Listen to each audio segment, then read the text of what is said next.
They say you should stop if someone needs help on a highway. That night taught me why some people never do. I drive highways at night for a living. It's not something people usually understand unless they've done it themselves. Long-distance driving at night isn't just about staying awake. It's about staying aware, about learning how darkness changes the world. During the day, roads feel predictable.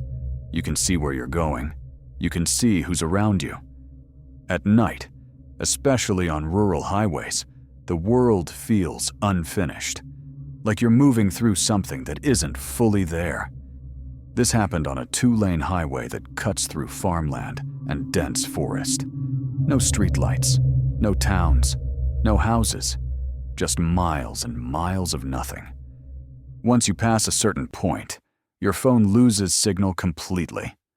All you hear is the hum of your tires and the quiet breathing of the engine, and your own thoughts. About an hour before it happened, I stopped for gas. I didn't plan to. I still had enough fuel. But something about the emptiness ahead made me uneasy, like I should prepare, even though I didn't know why. The filling station appeared suddenly out of the dark, its fluorescent lights buzzing weakly, casting a pale yellow glow onto cracked pavement. One pump. One small building. No cars. The place looked old. Older than it should have been. Like time had slowed down around it while the rest of the world moved on. When I stepped out of my car, the first thing I noticed was the silence. No insects. No wind. No distant traffic. Even the highway behind me seemed quieter. As I filled my tank, I felt watched. Not in a dramatic way. Not like something was about to jump out. Just the quiet certainty that someone was paying attention to me. Inside the station, the clerk stood behind the counter. He was thin, pale, and older than I first thought.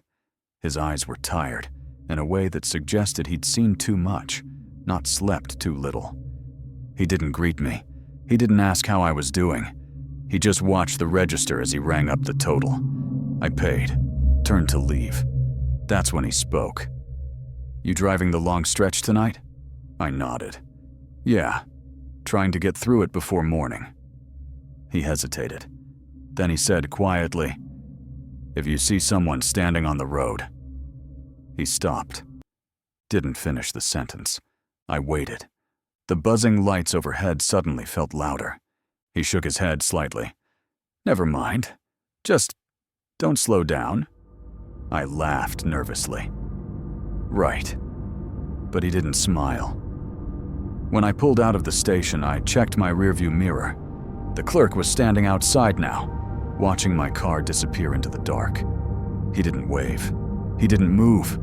The road narrowed as I went deeper. Trees closed in on both sides, their branches forming uneven silhouettes against the sky. My headlights carved a narrow tunnel through the darkness, and everything outside it felt unreal.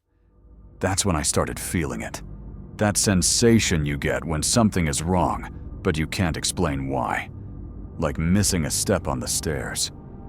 I told myself I was tired, that the filling station had just put me on edge.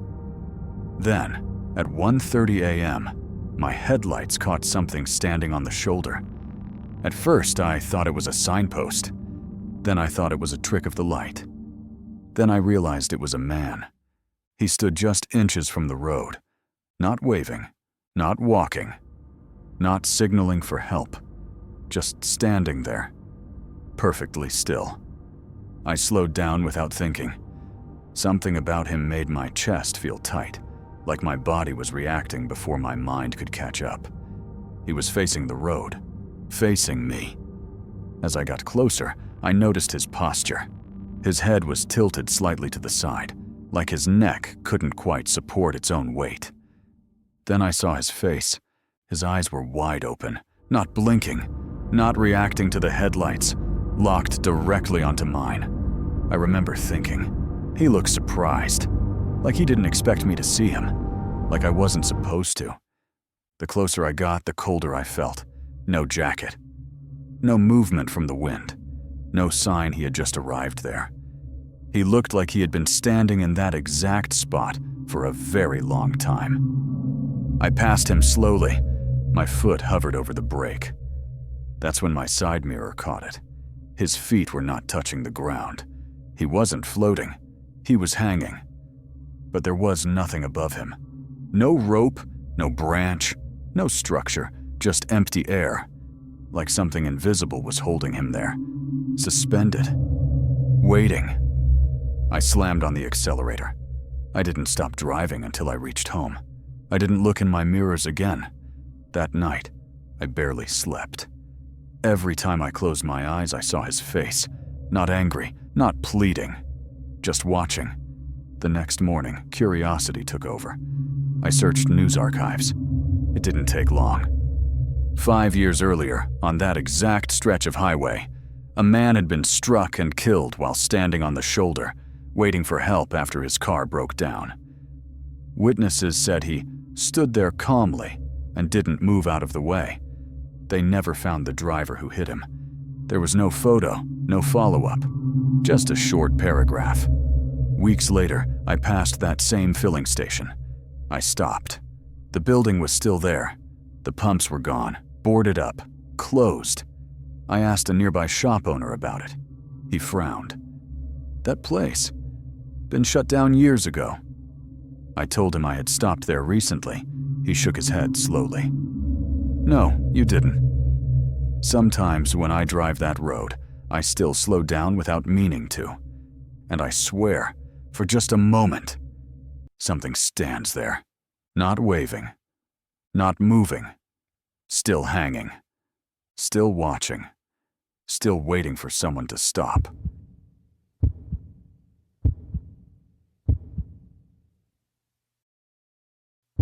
I didn't hear this story online. I didn't read it in a comment section.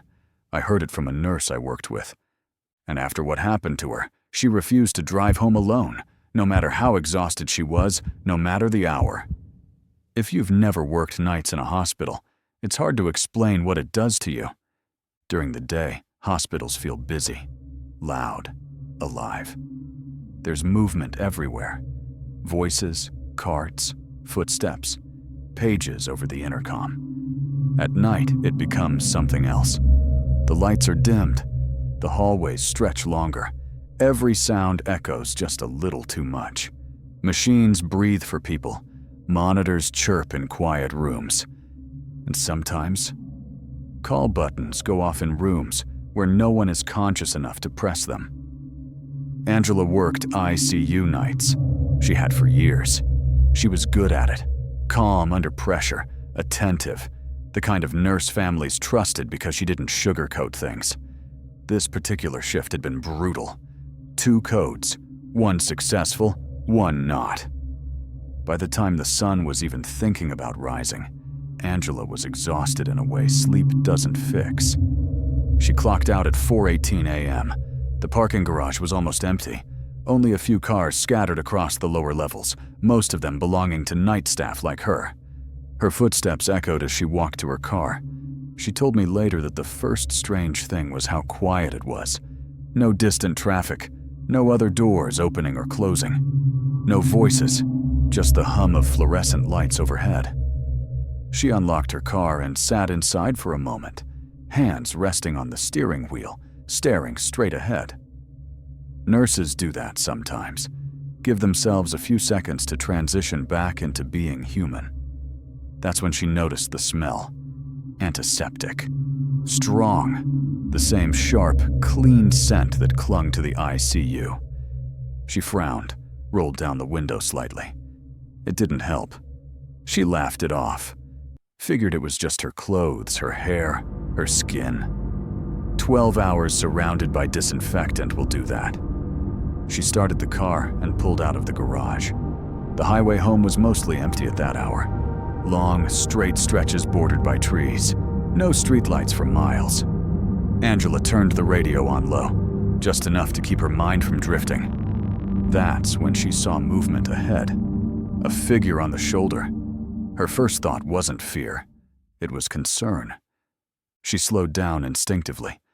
The figure was a woman, standing very close to the road. As Angela got closer, She realized the woman was wearing hospital scrubs.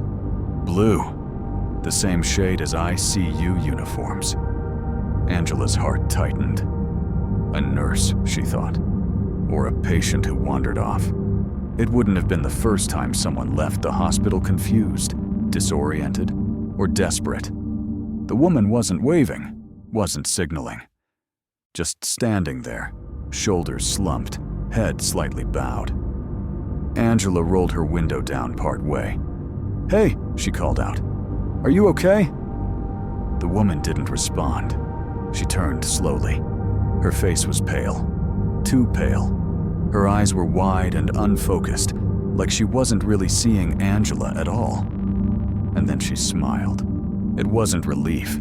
It wasn't gratitude. It was a stretched, unnatural smile, pulled too tight across her face.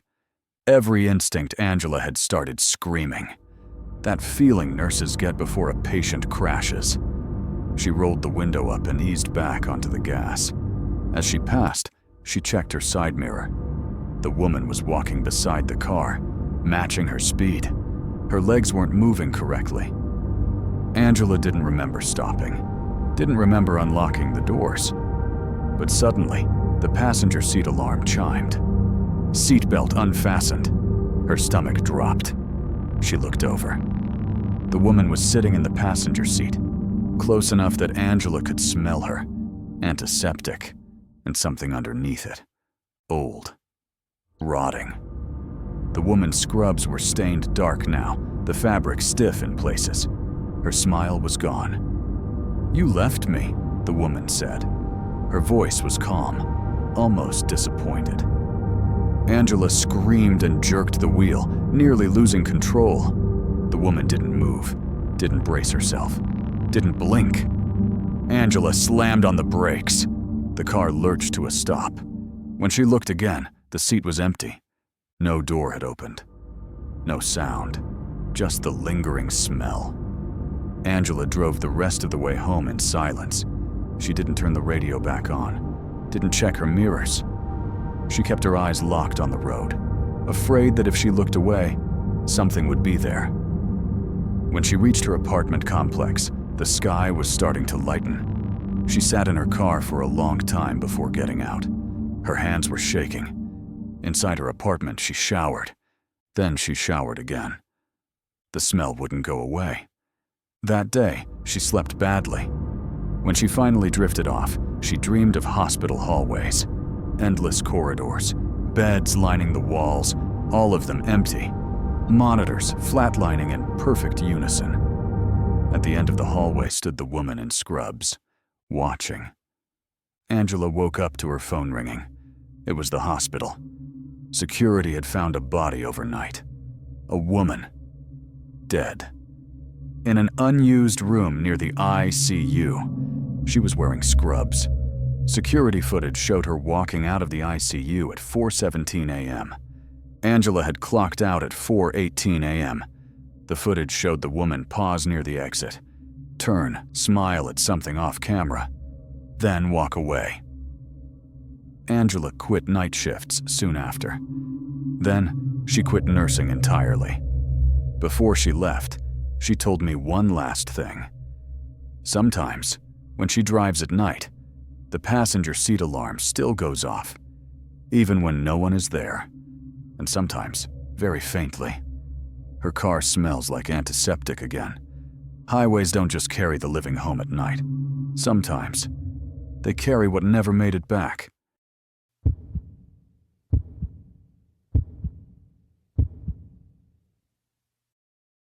I never had a reason to be afraid of police checkpoints. I still don't. At least, not the normal ones. But after that night, I learned something important. Not every checkpoint is there to protect you. Some of them are there to stop you from leaving.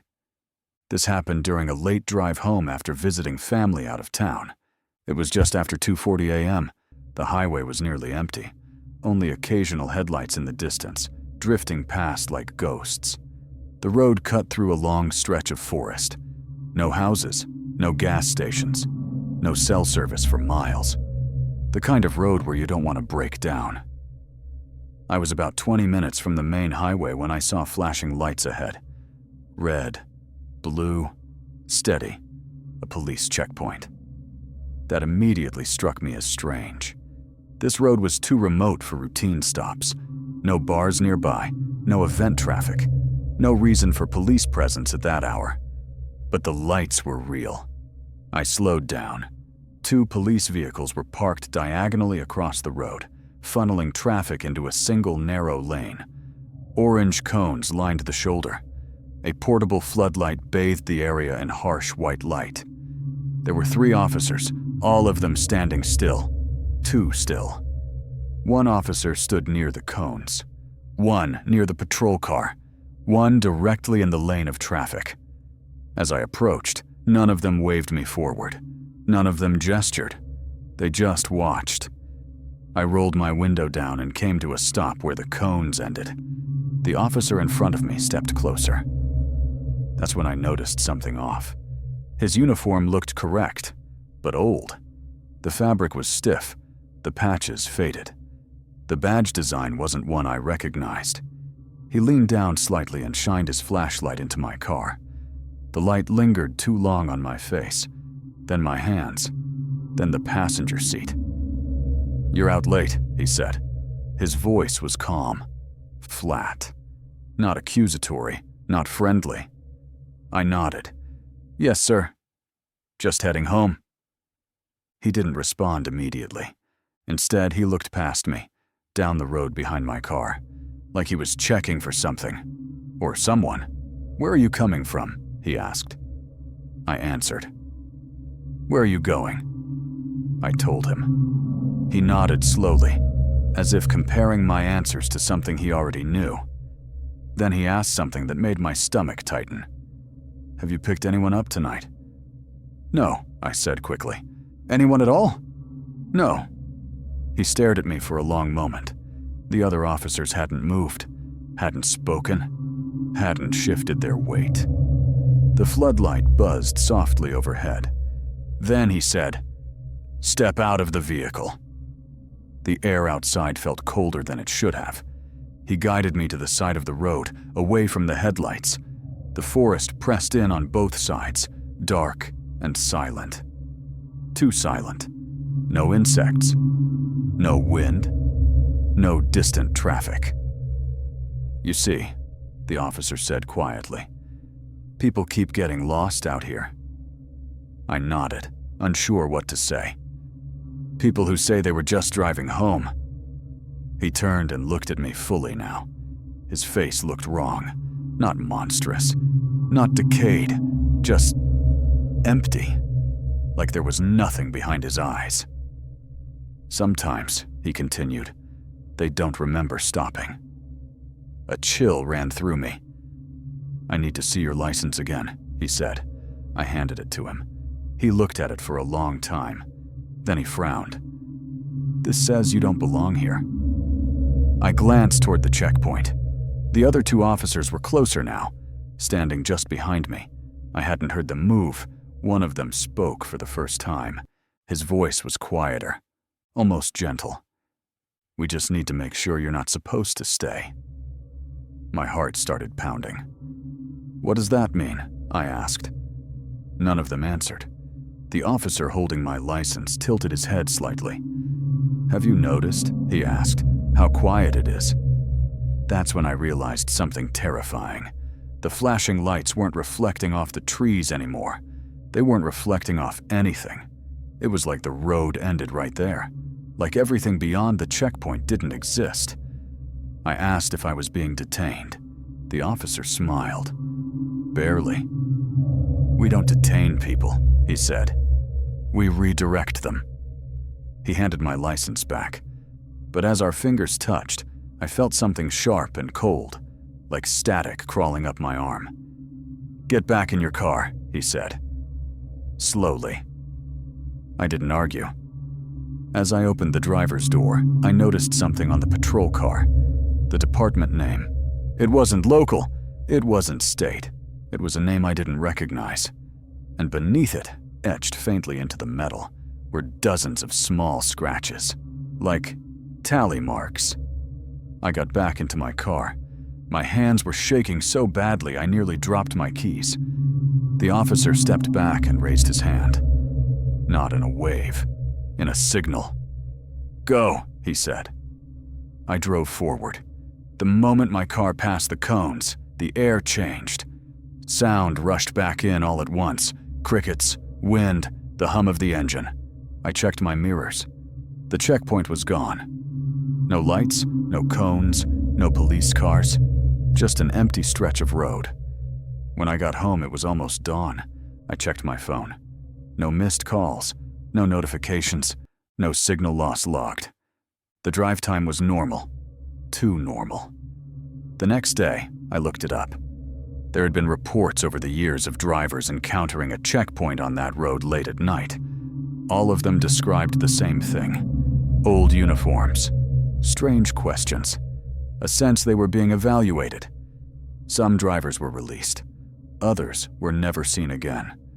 Their cars were found days later, parked neatly on the shoulder, doors closed, keys missing. I still drive at night, but when I see flashing lights ahead on an empty road, I check my mirrors, I check the trees, and I pray that when I stop, I'm still someone they decide to let go. Some things stand on the shoulder. Some things sit beside you. And some things wear uniforms to make sure you never leave the road.